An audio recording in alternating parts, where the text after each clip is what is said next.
Bismillahirrahmanirrahim. Assalamualaikum warahmatullahi wabarakatuh.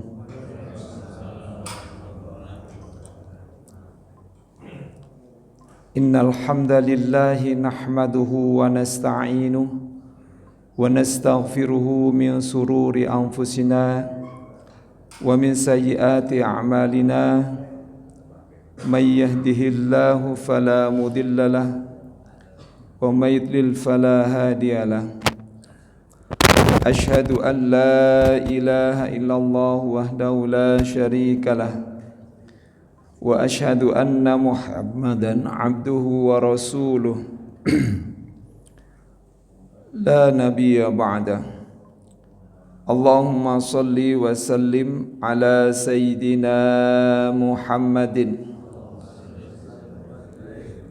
wa ala alihi wa ashabihi wa qarabatihi ajma'in, wa ba'du.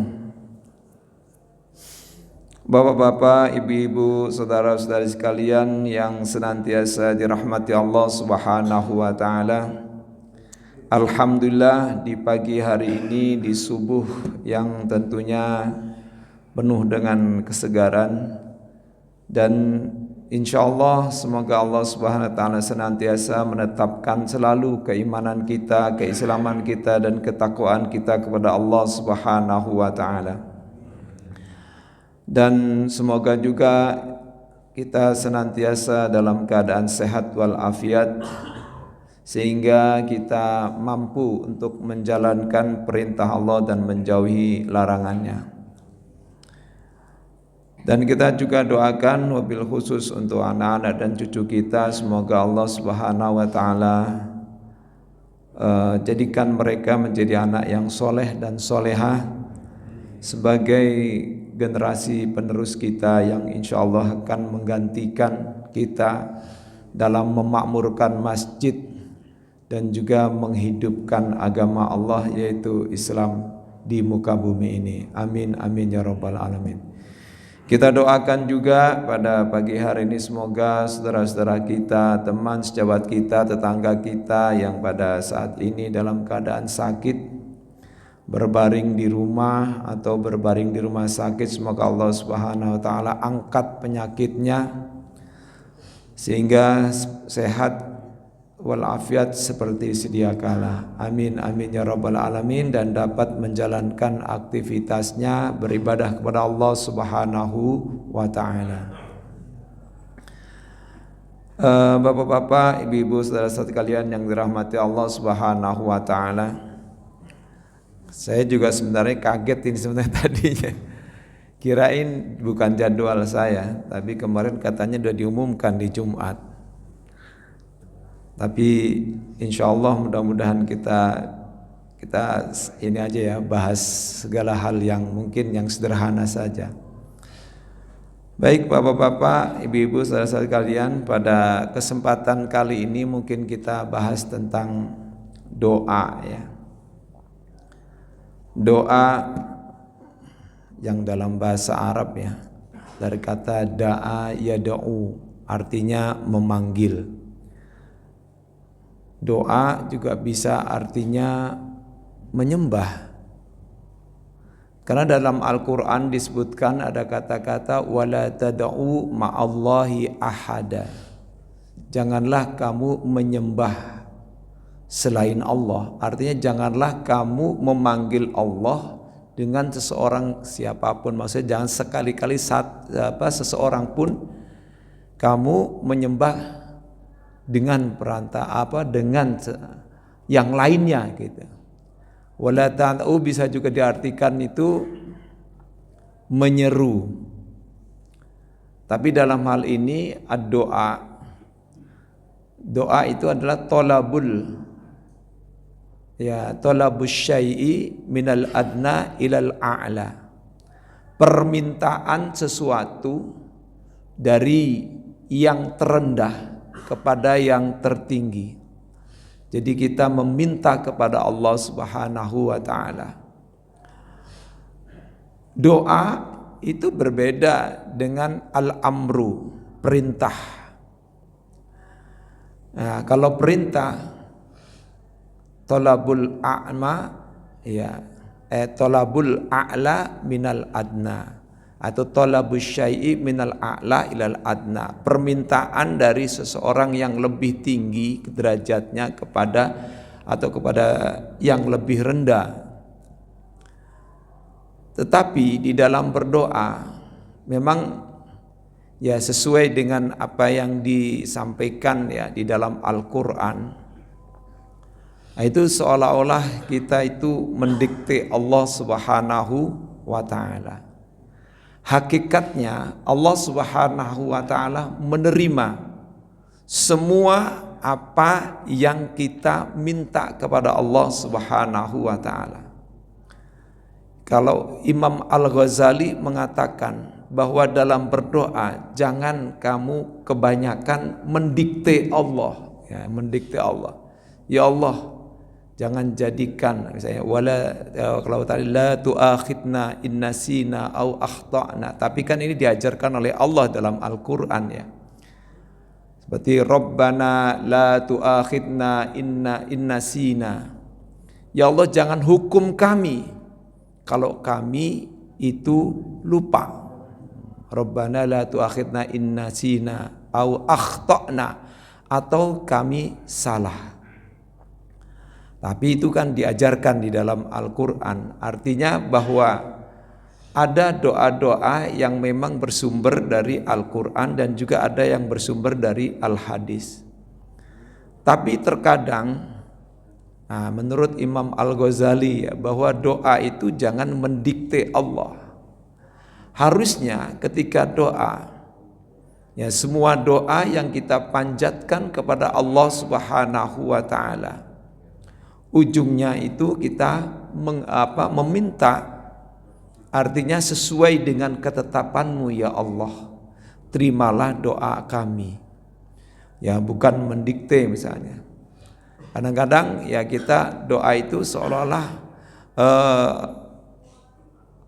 mendikte Allah Subhanahu wa ta'ala. Ya Allah, jadikanlah atau luaskanlah rizki kami, sehatkanlah badan kami, dan semuanya itu hakikatnya sudah diberikan oleh Allah Subhanahu wa ta'ala.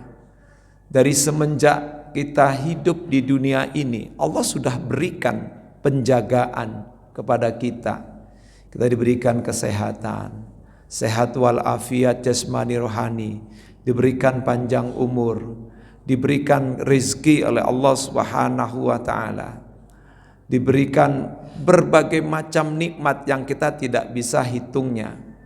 Nah, oleh karena itu terkait dengan doa yang kita panjatkan kepada Allah Subhanahu wa ta'ala, jangan ada di dalam benak kita, dalam hati kita, bahwa doa itu tidak diterima oleh Allah Subhanahu wa ta'ala. Karena Allah sudah berjanji, ud'uuni astajib lakum, berdoalah kalian kepadaku, aku akan kabulkan doamu. Nah, ketika ya akan aku kabulkan inilah kemudian ulama membagi menjadi 3 doa itu. Ada kalanya doa itu langsung diberikan kepada hambanya, ya, ada kalanya seperti itu. Ada kalanya doa itu memang sudah diberikan dalam bentuk yang lain. Kita minta A, Allah berikan B. Kita minta B, Allah berikan C. Harusnya kita berpikir, misalnya katakanlah kita minta itu, ya Allah luaskanlah rizki saya, atau ya Allah mudahkanlah saya jalan mencari nafkah misalnya. Hakikatnya di samping itu bahwa Allah SWT sudah berikan kepada kita rizki yang banyak. Nah, rizki yang kita maksud biasanya terkadang adalah terkait dengan harta benda. Padahal rizki yang sudah dikaruniakan diberikan Allah kepada kita itu banyak hal. Misalnya kita diberikan misalnya dengan anggota tubuh kita yang sempurna. Kita diberikan oleh Allah Subhanahu wa ta'ala nafas yang tidak kita bayar setiap harinya, setiap waktunya. Nah inilah kemudian maka doa yang kita panjatkan, doa yang kita mintakan kepada Allah Subhanahu wa taala itu seperti proposal. Kalau sudah proposal itu kita berikan kepada Allah Subhanahu wa taala, maka jangan kita gagalkan oleh diri kita sendiri. Kadang misalnya pada saat kita panjatkan doa itu kepada Allah Subhanahu wa taala, diri kita sendiri yang menggagalkan. Apakah mungkin diterima ya? Apakah Allah bakal memberikan gitu? Ada sanksi atau keraguan di dalam diri kita. Sehingga itulah yang membuat doa itu seolah-olah tidak diterima. Padahal diterima oleh Allah, diberikan dalam bentuk yang lain. Diberikan dalam bentuk yang lain yang lebih baik. Oleh karena itulah kita lebih baik berdoa ya. Misalnya semoga ya mudah-mudahan semoga Allah Subhanahu wa taala berikan yang terbaik. Apapun ya semoga Allah atau Allah berikan yang terbaik. Apapun Allah berikan yang terbaik. Gitu aja. Karena semuanya pasti terbaik di sisi Allah Subhanahu wa taala.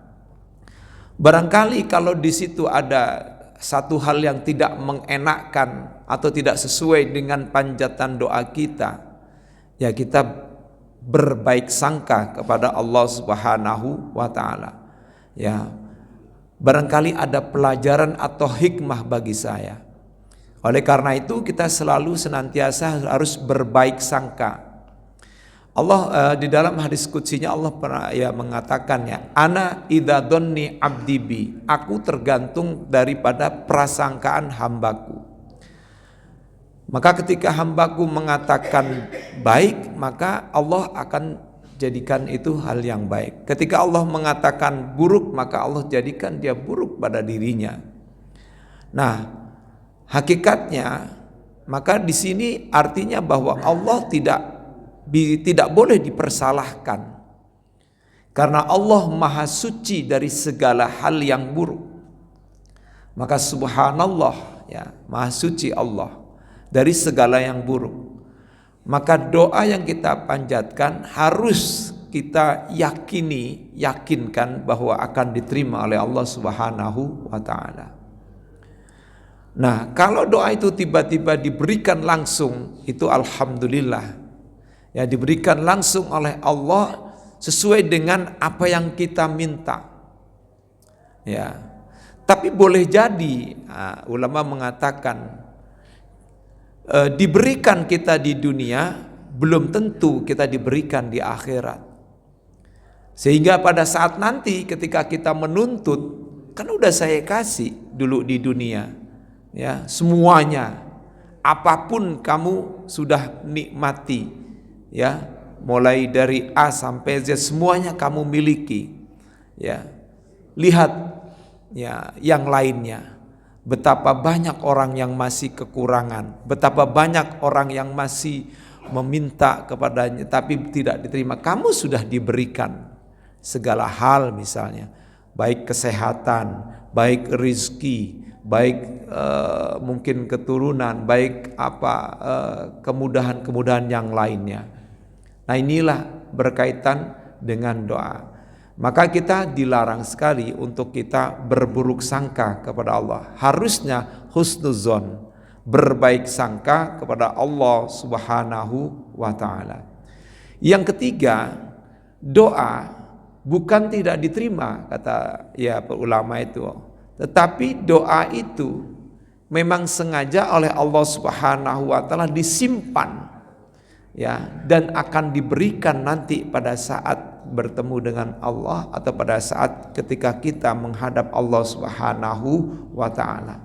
Jadi doa yang kita panjatkan itu begitu banyak yang mungkin ditunda oleh Allah, tetapi disimpan nanti akan diberikan di sana, dan itulah yang menjadikan kita mempunyai satu tabungan amal yang insya Allah yang diberikan oleh Allah Subhanahu wa ta'ala pada saat nanti kita berada di akhirat kelak nanti. Nah, terkait dengan doa, sesungguhnya ya sholat itu sendiri bermakna doa, ad-doa.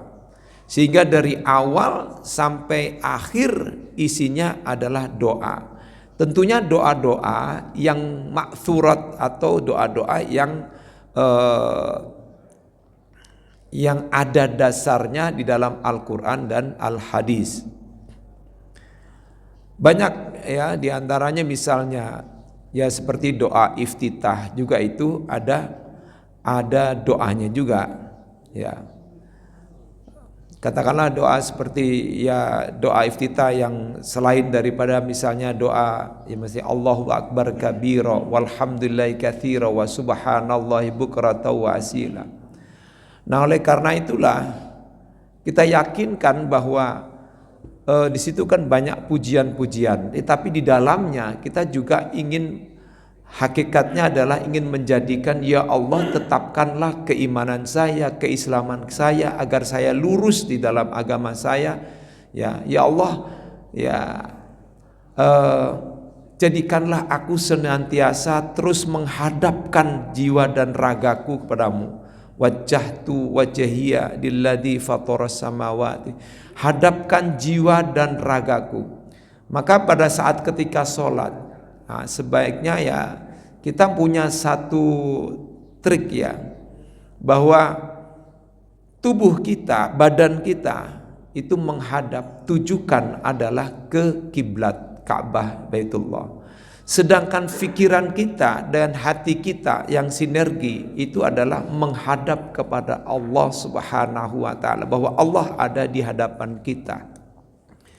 Nah, kemudian lidah kita tujukan kemana? Ya kepada bacaan yang kita baca. Sehingga pada saat ketika kita sholat, semuanya sinergi dihadapkan kepada Allah Subhanahu wa taala. Sehingga kita sibuk di dalam ya pekerjaan yang ada di dalam sholat kita. Nah, oleh karena itulah pada saat kita sholat ya tentunya di situ banyak doa yang kita panjatkan. Maka ketika kita di dalam membacanya dengan penuh kekhusyuan, dengan penuh ketundukan kepada Allah Subhanahu wa taala, maka kita insya Allah akan apa yang kita minta maupun apa yang kita tidak minta itu akan diberikan oleh Allah Subhanahu wa taala. Mengapa kita harus berdoa? Kenapa kita harus doa ya? Ya padahal ya dari awal pada saat ketika kita lahir ke dunia ini, Allah sudah tetapkan takdir kita, Allah sudah tetapkan ketetapan pada kita. Yang pertama adalah karena perintah Allah Subhanahu wa taala. Ya kan? Ud'uhu, ya kan? Tadarru'an wa khafya. Berdoalah kamu kepadanya. Itu adalah perintah secara rendah hati dan ada rasa takut ya, khufya, tadarruan wa khufya, artinya secara rendah hati. Nah, itu perintah Allah. Karena ini perintah Allah, maka di dalam doa itu sendiri ada satu pengakuan akan kebesaran Allah, akan kekuasaan Allah, akan kemahaluasan Allah, akan bahwa Allah akan menerima segala apa yang kita minta. Ya kan di dalam Al-Qur'an di surat Al-Baqarah kan disebutkan ya. Wa idza sa'alaka ibadi anni fa inni qaribun ujibu da'watad da'i idza da'ani falyastajibu li wal yu'minu bi. Ya. Bila ya wa idza sa'alaka ibadi, apabila ada seorang hamba-hambaku meminta kepadaku, bertanya kepadaku, anni tentang diriku, kata Allah. Ya. Wa idza sa'alaka ibadi anni fa inni qarib, dengan kata penegas bahwa sungguhnya aku itu adalah dekat. Ya, begitu dekat. Ya. Ini kadang-kadang kita memaknai Allah itu atau Tuhan kita itu ya jauh gitu ya, intranscendental, tapi kadang-kadang transendental. Itulah maha besar Allah. Ya, artinya bahwa Allah itu sesungguhnya dekat di hadapan kita. Ya, Allah itu tiada Tuhan selain Allah. Allah tidak bertempat. Ya, Allah ya senantiasa berada dalam mengamati kita. Nah, oleh karena itulah di dalam doa ini, mengapa kita harus berdoa? Yang pertama adalah perintah Allah Subhanahu wa taala. Yang kedua juga perintah dari Rasulullah Sallallahu Alaihi Wasallam, karena Allah memerintahkan pada kita.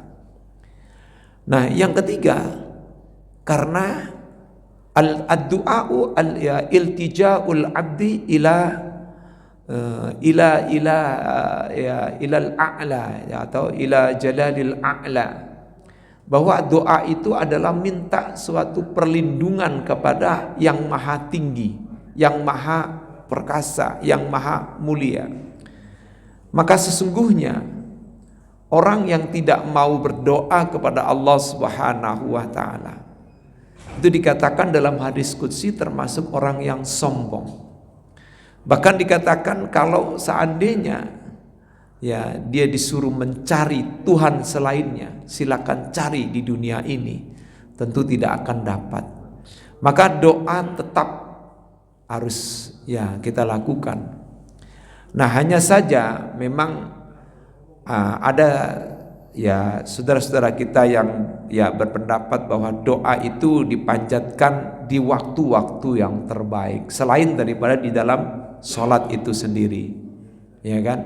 Karena kan di dalam sholat memang ada satu riwayat ya, dalam hadis disebutkan ma aqrabu bihi abdu ya inda rabbihi fahuwa fis sajidi. Jadi seseorang yang posisi yang paling dekat seorang hamba dengan Tuhannya yaitu pada saat melakukan sujud. Nah, itu pada saat melakukan sujud. Nah, oleh karena itu dikatakan bahwa oleh mazhab Hambali atau ulama ya mazhab Hambali dan juga ulama Hambaliyah ya mazhab Hambali atau Imam Hambali atau mazhab Hambali, Hanabilah atau Hambali mengatakan bahwa yang dimaksud dengan tulul qiyami atau panjangnya atau lamanya berdiri, ada yang mengatakan juga di situ bermakna tulus sujudi, panjangnya sujud. Karena di saat sujud itulah waktu yang paling dekat menurut hadis sahih tadi ya, riwayat Bukhari Muslim, seorang yang hamba paling dekat kepada Tuhannya, maka fa'akthiru ad-du'a, perbanyaklah doa. Nah, ya, perbanyaklah doa di sini ada dimaknai panjangkanlah doanya. Sehingga ada saudara kita yang sujudnya itu lama sekali, ya sujudnya lama sekali di dalam meminta doa kepada Allah Subhanahu wa taala. Hanya saja ya kalau dilihat dari hadis-hadis Rasulullah, itu sebaiknya doa yang kita panjatkan di dalam sholat kita, baik itu di tempat sujud kita atau pada saat kita di ujung akhir kita sujud yang terakhir, kita dilamakan, itu ada yang mengatakan ya sebaiknya berdasarkan hadis dan Al-Quran. Artinya bukan doa yang dipanjatkan sesuai dengan keinginan kita dengan bahasa Indonesia gitu ya, karena kita masih dalam posisi sholat, kecuali baru kalau kita sudah di luar sholat ya. Kalau kita di luar sholat maka boleh kita panjangkan, kita doanya itu dengan menggunakan bahasa Indonesia, menggunakan bahasa Arab juga silakan. Nah, di dalam sholat tentunya kita gunakan doa-doa yang kita juga tahu artinya, kalau bisa ya, tahu artinya. Insya Allah kita semua tahu artinya. Ya katakanlah misalnya satu doa yang khusus yang sangat sering kita baca di dalam sholat itu pada saat kita duduk di antara dua sujud. Rabbil firli warhamni wajburni warfa'ni. Ya itu kan warzukni wahdini wa'afini wa'fu'ani. Rabbil firli. Itu juga doa. Ya, Rabbil firli. Ya Allah, itu bagus sekali itu ya. Ada berapa itu kita minta kepada Allah Subhanahu wa taala. Rabbil firli warhamni wajburni warfa'ni warzukni wahdini wa'afini wa'fu anni. Ini yang lengkapnya lah, yang panjang. Tapi kalau yang di dalam hadis memang cuma sedikit ya. Nah di sini Rabbil firli, ya Allah ampunilah dosa-dosaku. Rabbil firli, tutuplah, ghafaratu coverlah, ampunilah, tutuplah dosa-dosaku. Rabbil firli warhamni. Setelah kita mohon ampun kepada Allah Subhanahu wa taala, yang kedua warhamni, ya Allah rahmatilah, kasihanilah saya, kasih sayanglah saya, warhamni. Ya, kita minta kepada Allah, itu saja sudah cukup menurut saya. Warhamni, rahmatilah aku. Rabbil firli warhamni, kemudian wajburni.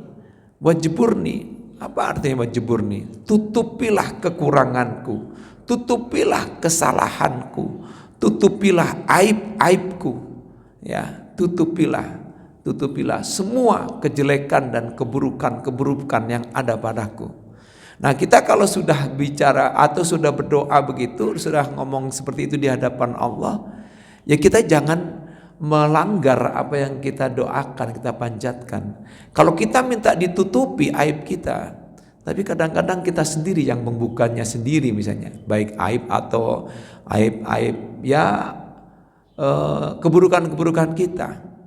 Makanya kita harusnya ya tutuplah gitu aib kita, dan juga kita tutup aib saudara-saudara kita. Nah oleh karena itu kita jangan membicarakan aib saudara kita, ya sesama muslim. Ya, man satara aiba akhi satarallahu yaumal qiyamah. Barang siapa yang menutupi aib saudaranya, maka Allah Subhanahu wa taala akan tutupi aibnya nanti pada saat di hari kiamat. Di mana pada saat itu dibuka semua aib kita. Apa yang orang tidak tahu pernah kita lakukan di dunia, pasti Allah Subhanahu wa taala akan buka nanti kalau di sana. Maka kita minta ditutupi. Ya, wajburni. Kemudian apalagi setelah itu, warfa'ni, ya Allah angkatlah derajatku, angkatlah di hadapanmu ya Allah, di sisimu, dan juga angkatlah derajatku di hadapan manusia dan makhluk di dunia ini. Irfa'ni, ya angkatlah dalam posisi ketaatan kepada Allah, dalam posisi kesolehan kepada Allah, dalam posisi untuk angkatlah dalam posisi untuk mendekatkan diri padamu ya Allah. Warfa'ni wajburni warfa'ni warzuqni. Ya, warzuqni itu udah banyak banget itu. Ya kalau kita baca tiap hari itu udah lengkap. Ya, warzuqni, ya Allah karuniakanlah aku rizki. Ya, terus menerus karuniakanlah aku rizki. Warzuqni antar razak, engkau yang maha memberikan rizki, karuniakanlah aku rizki senantiasa ya Allah. Rizki di sini ya rizki semuanya, tidak hanya berupa harta, ya rizki dalam arti ya kenikmatan yang diberikan oleh Allah Subhanahu wa taala berupa anggota tubuh kita, berupa mungkin rizki keberkahan keluarga kita, keberkahan hidup kita, ya keberkahan anak-anak kita, itu juga termasuk rizki. Ya, warzuqni wahdini, dan beri tunjukilah aku, berikan petunjuk senantiasa, berikan hidayat ya senantiasa kepadaku. Karena boleh jadi saat-saat di waktu yang lain kita mungkin lengah ya. Wahdini warzuqni wahdini wa'afini ya Allah, afini wa'afini wa'fu anni. Afini itu artinya sehatkanlah, sehatkan afiat. Afiat itu artinya sehat dalam keadaan beribadah kepada Allah. Kalau sehat saja, banyak orang yang sehat tapi dia tidak menyembah Allah. Tapi kalau afini, dia sehat dan dia juga beribadah taat dan kepada Allah Subhanahu wa taala. Afini wa afini wa'fu anni. Nah ini di ujung. Sebenarnya ini hampir sama dengan waghfirli, rabbighfirli, ya Allah ampunilah dosa-dosaku. Tapi di ujung wa'fu anni, dan maafkanlah segala kesalahan-kesalahanku, kesalahan kepada orang lain, kesalahan ya pada mungkin kepada pendamping kita, suami kita, istri kita, kesalahan kepada anak-anak kita. Nah kita kadang-kadang kan boleh jadi sebagai orang tua merasa benar terus, sehingga kita kadang-kadang anak mau ngomong apapun dianggap salah, apapun dianggap bahwa itu tidak benar. Nah makanya kita minta kepada Allah, afini wa'fu anni, artinya ya maafkanlah kesalahanku. Kalau ighfirli itu kan lebih terkait dengan dosa-dosa pribadi kita ya, ditutupi, jangan dibuka lagi, diampuni oleh Allah Subhanahu wa taala. Itu sudah doa satu doa itu ya. Nah inilah. Nah, kemudian setelah kita selesai dari sholat ya, sebaiknya kita jangan langsung pergilah. Ya, sebaiknya jangan langsung pergi. Karena kan di dalam ayatnya firman Allah sudah jelaskan ya, fa idza qadaitumus sholata fadhkurullah. Apabila kamu telah selesai menunaikan salat, berzikirlah. Zikrullah, zikirlah. Mau pelan-pelan mau pelan-pelan atau tidak diucapkan atau secara sir, silakan. Mau secara jahar bareng-bareng sama-sama juga silakan. Dua-duanya semuanya ada riwayatnya. Artinya boleh dilakukan. Artinya fadhkur fa idza qadaitumus sholata fadhkurullaha. Ya, banyak kata-kata dzikr ya. Fadhkuru ya. Di surat itu juga ada, di surat Al-Jumu'ah juga. Fadhkurullaha dzikran katsira. Zikirlah kamu kepada Allah sebanyak-banyaknya. Nah, itu juga sama. Zikirlah. Ya, mau masing-masing boleh, mau bareng-bareng juga silakan. Ya, di sini ada juga satu anjuran, jangan sampai ya, kalau Rasulullah Shallallahu Alaihi Wasallam ya itu ketika pada saat selesai mengucapkan Allahumma antas salam wa minkas salam tabarakta ya dzal jalali wal ikram misalnya, nah itu baru bisa dia berubah, boleh untuk pergilah setelah itu untuk melakukan hal-hal yang apapun yang dilakukan. Karena memang sih hakikatnya setelah kita mengucapkan salam ya, salam kanan dan salam ke kiri, itu sudah dianggap selesai. Kita boleh melakukan apapun, mau ngelihat HP juga boleh, mau kemudian jalan keluar juga boleh, mau kemudian kita mau ke belakang, mau ke kamar mandi juga silakan. Nah, apalagi zikir. Zikir itu sesuatu yang baik. Maka kalau seandainya kita tidak lakukan, sayang sekali.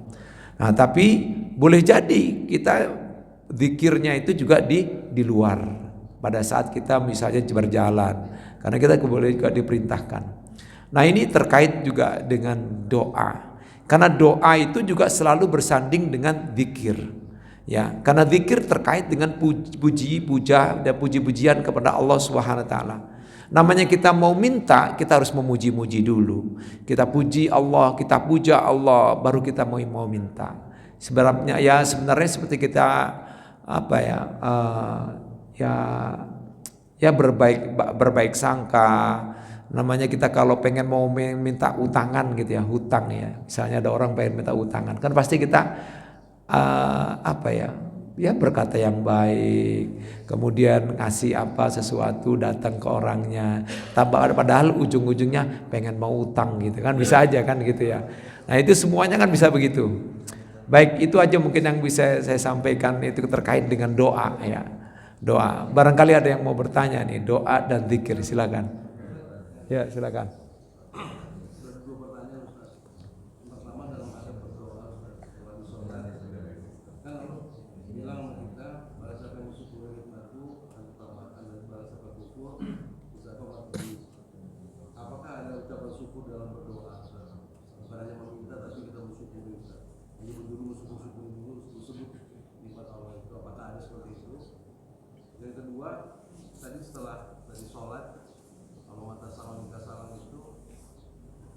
kita berzikir itu kalimat thayyibah Allahu akbar itu atau salawat Assalatu wassalamualaikum ya Rasulullah gitu. Oh iya. Iya. Baik, yang pertama, bersyukur dalam doa. Ada dua bacaan doa yang terdapat dalam Al-Qur'an. Yang pertama dibacakan oleh Nabi Sulaiman alaihissalam. Terus yang kedua ada di surat Al-Ahqaf ayat 15. Itu juga jelas tuh.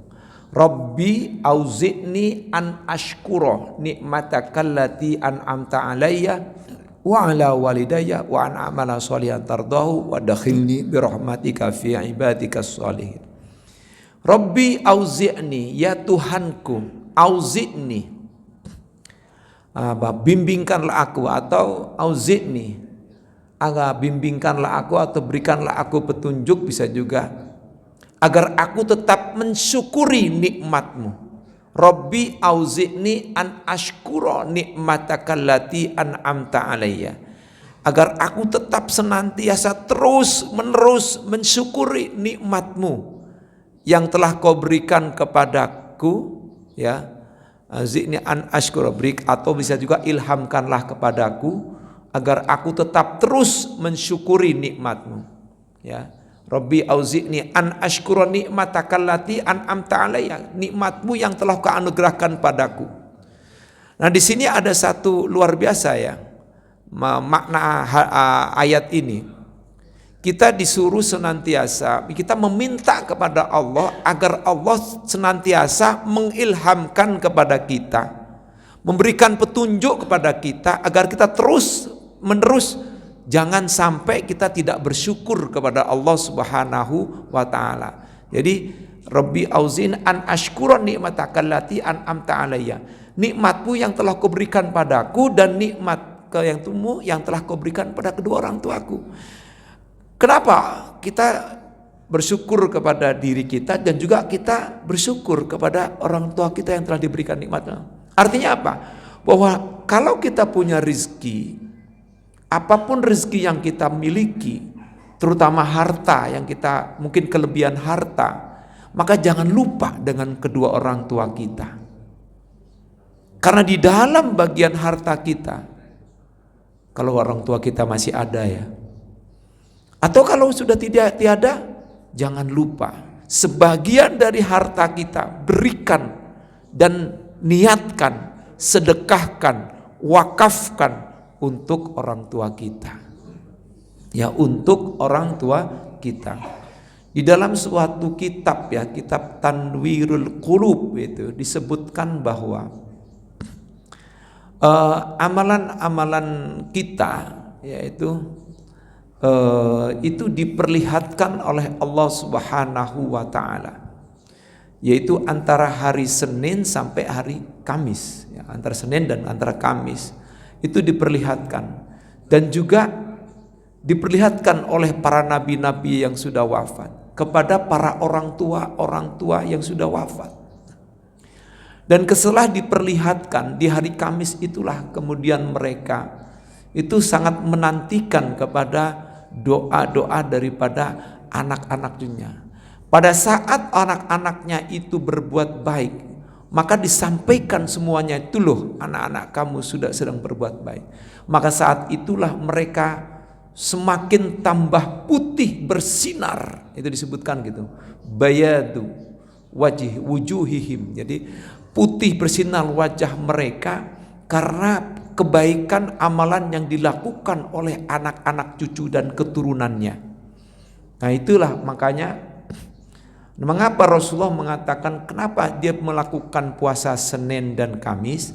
Karena di Senin dia itu karena terkait dengan kelahiran, maka aku suka di saat kelahiranku ini aku berpuasa. Tapi mengapa di hari Kamis juga Rasulullah berpuasa?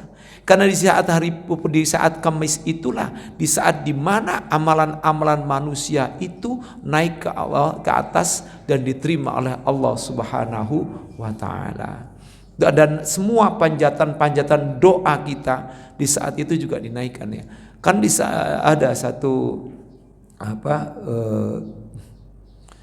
di surat Fatir, ya, ayat ayat 10 kalau nggak saya, bahwa yas'adu al-kalimut thayyibu wal amalus sholih wa yarfa'uhu gitu. Yas'adu kalimat ilaihi yas'adul kalimut thayyibu, ya, kepadanya naik semua perkataan-perkataan yang baik, termasuk doa-doa itu yang kita panjatkan, ya. Itu ya, termasuk yang kita panjatkan itu. Ilaihi yas'adul kalimut thayyibu, ya, wal amalus sholihu wa yarfa'uhu kan. Jadi semua kalimat-kalimat yang baik, apa yang kita ucapkan itu naik ke atas langit sana dan diterima oleh Allah Subhanahu wa taala.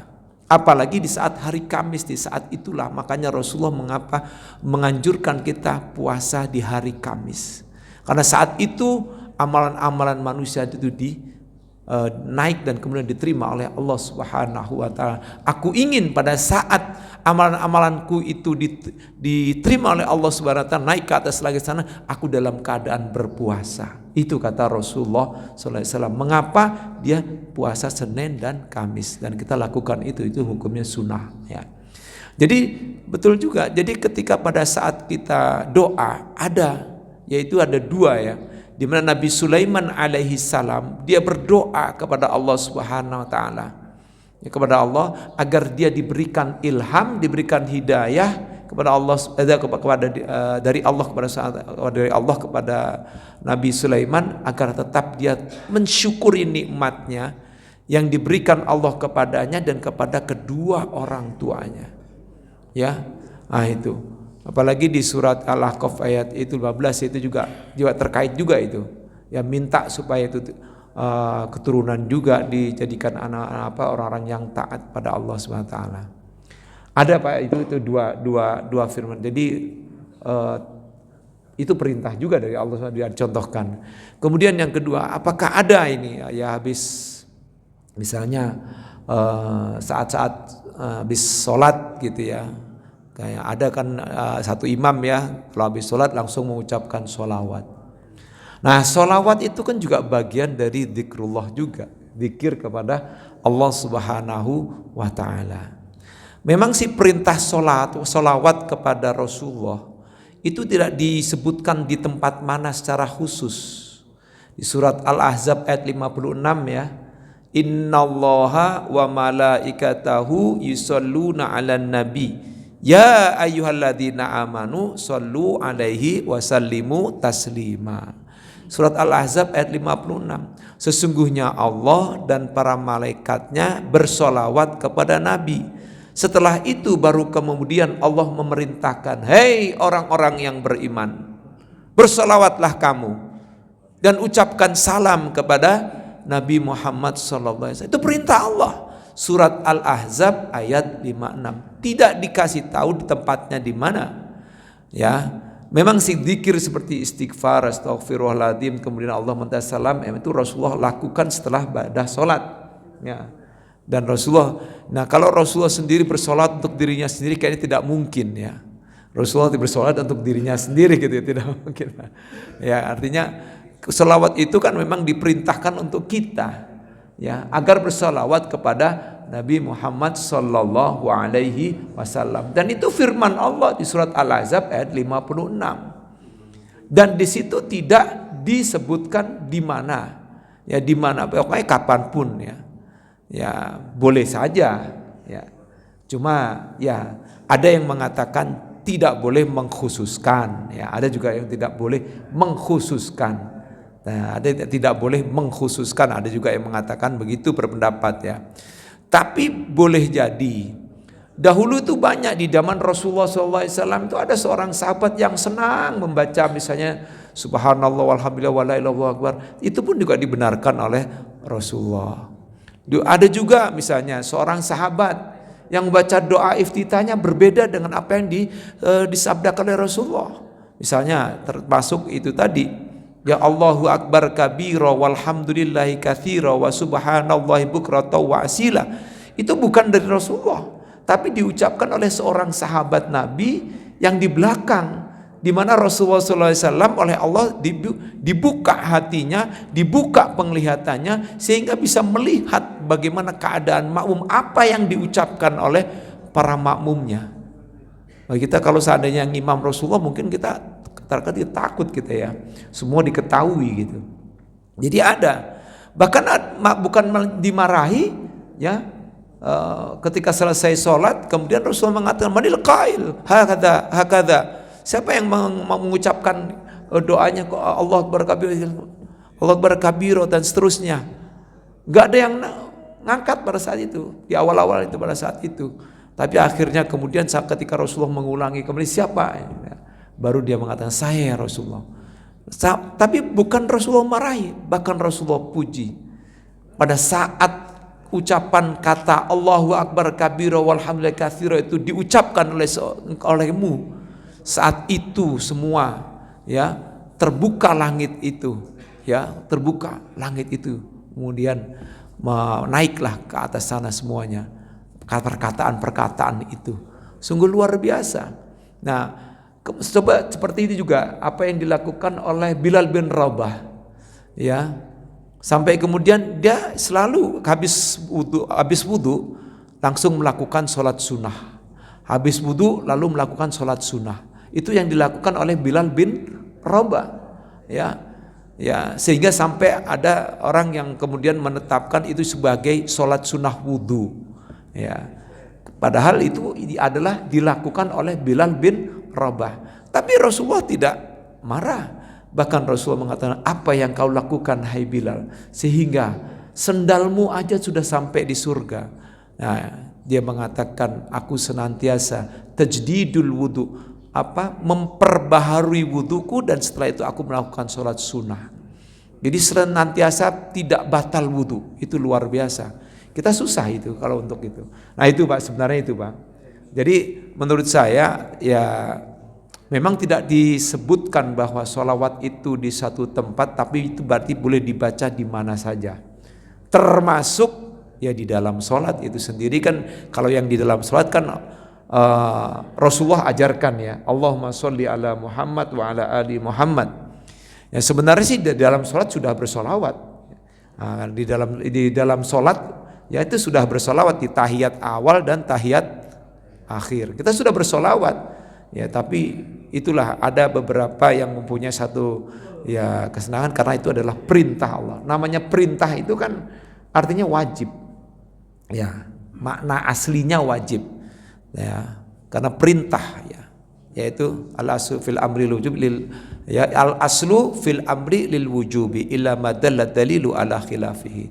Pokok asal perintah adalah menunjukkan wajib kecuali ada dalil yang lainnya yang menunjukkan dia menjadi mubah, menjadi kemudian menjadi sunnah gitu. Barangkali itu kali ya. Ya, barangkali itu cukup kali ya. Ada yang mau bertanya lagi? Ya mudah-mudahan cukup, ini udah jam 6 ya, ya. Terima kasih. Mohon maaf. Billahi sabil haq wal afu minkum. Wassalamualaikum warahmatullahi wabarakatuh.